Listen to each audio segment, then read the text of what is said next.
couple things I want to break down in the way you asked it. First of all, everyone, when I talk about patience, I do not talk about complacency. They're two different words. I am patient, but I'm obnoxiously ambitious, and I go hard every day. So it's a balance thing, Carlos, you know what I mean? Look, I think perseverance and grit and all those things are gonna matter for you if you wanna break through, right? But, what's the mentality? The mentality is, you are young. Like, I don't know what else to tell you. Like, you can be mad at me, but like, you are. Are you as young as someone who's 18? No, but I'm fucking 48. And don't forget, bro, real talk, I worked in a liquor store when I was 34. I love when kids roll up on me and being like, yo, I'm late. I'm like, late to what? I started this company, in another company's conference room because I had no money. VaynerMedia started in Buddy Media's conference room for a year. And then we moved to Sunshine Suites down in Desbrosses, down in Tribeca, and I bartered that rent by giving him services and like trying to do stuff for the owner. We didn't pay rent the first 2 years, not because I'm crafty, because we didn't have money. And that was when I was 35 and 36, Carlos. So what the fuck do you think I'm gonna tell you? You know? Alright, you said it like straightforward and blunt, which I appreciate actually, because at the end of the day, I've been trying to, like with this program, that's what I've been taking advantage of, like just pressing the gas pedal and just not caring what people think. But just after, like you want to think about also like what's after the program. Like you said, yeah, I'm of course. As a bridge to my next step. Hopefully, if I get Carlos, if I'm you, you know I have juice and culture and sports. If I'm you, I just DM every single sports business on earth on LinkedIn and be like, yo, I just came from Vayner. I stole all the secrets. Hire me. Yeah. Thank you. Awesome. Cool. Let's go to Andrew. The question's a little more broad, but if you hoped that a Vayner employee, whether it's just like the residency, someone here for 10 weeks or someone here for like 8 years, what is like the one thing you hope that they got out of it? That's a great question. That they contextualized that you don't have to work somewhere where you don't feel good.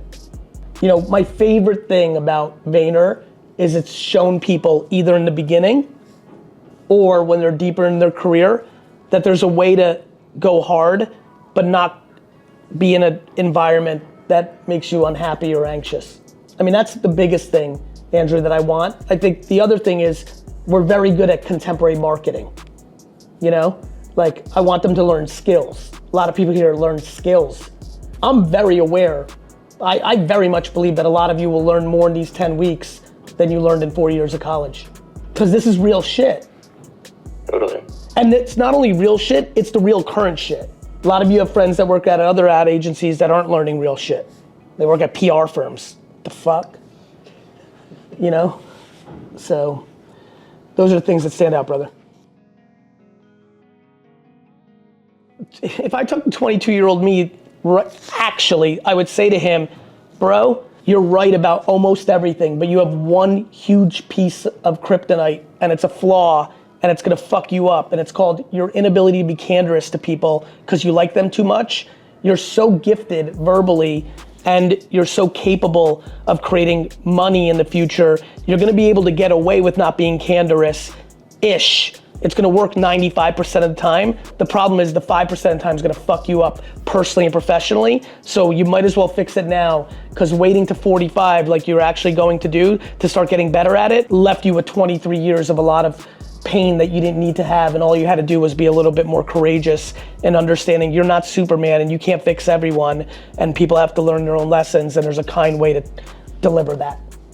That's what I needed, right, Alex? I don't know what you need.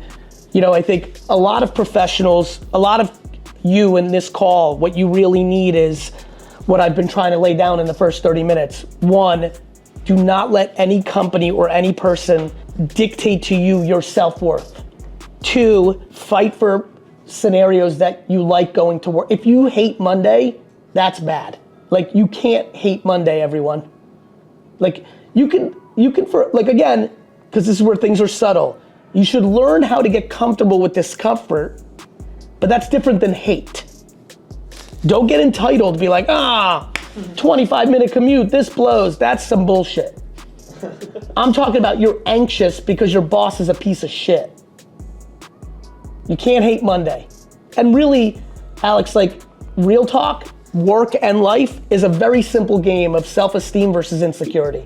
I think people need to build their confidence at all costs. Thank you so much. That was so helpful. Alex, what do you think is like your biggest vulnerability potentially? Probably that I can be a perfectionist. So I'm always trying to do everything right all the time. Yeah, that's a good, I'm my worst enemy. Yeah, I almost like want you to like do something wrong on purpose just to taste it. Alex, no bullshit, I make like 17 meaningful mistakes a day. The end. Like you gotta get comfortable with making mistakes. Otherwise you'll always be lower middle management. 100%. That's just fear, that's insecurity. Like perfectionist and people that say I'm a perfectionist or people say that they have imposter syndrome are just putting makeup on saying I'm insecure. So that's okay, we're all insecure. That goes back to like, were you a good student? Yeah. Yeah, like you just got caught in that system where it's like, and that's not real life. So start practice. Right. External pressure. Correct, just start practicing now. Like, honestly, you've got to practice in like sending it in without your normal 6 more hours of fucking looking at it. Mm-hmm. You know? Is there a way that you go about it that makes it a little bit easier to not get attached to like your ideas and that kind of vibe?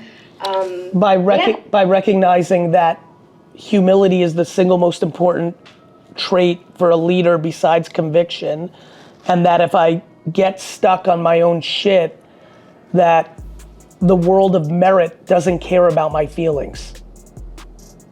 I'm just completely detached because I don't get to choose. I don't have the insecurity or delusion to think that I get to vote. The reality of the situation is the vote.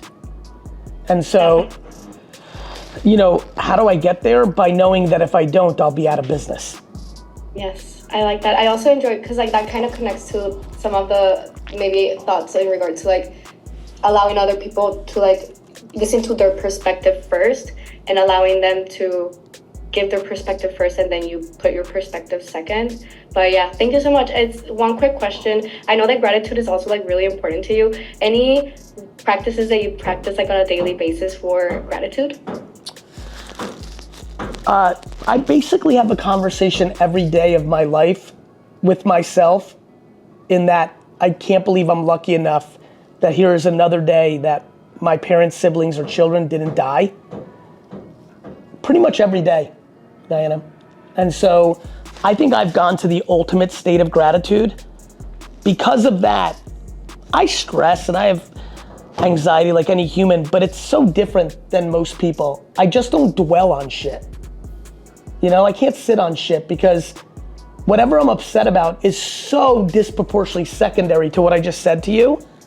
And I think that most of the people on this call right now take that part for granted.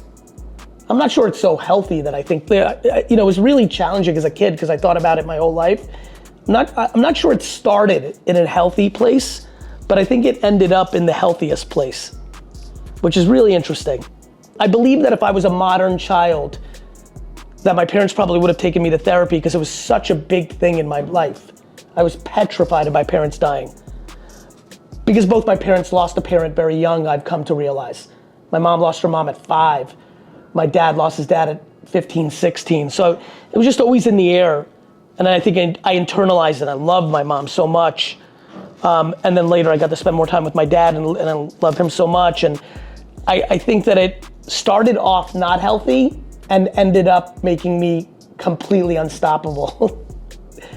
It's pretty interesting to think about.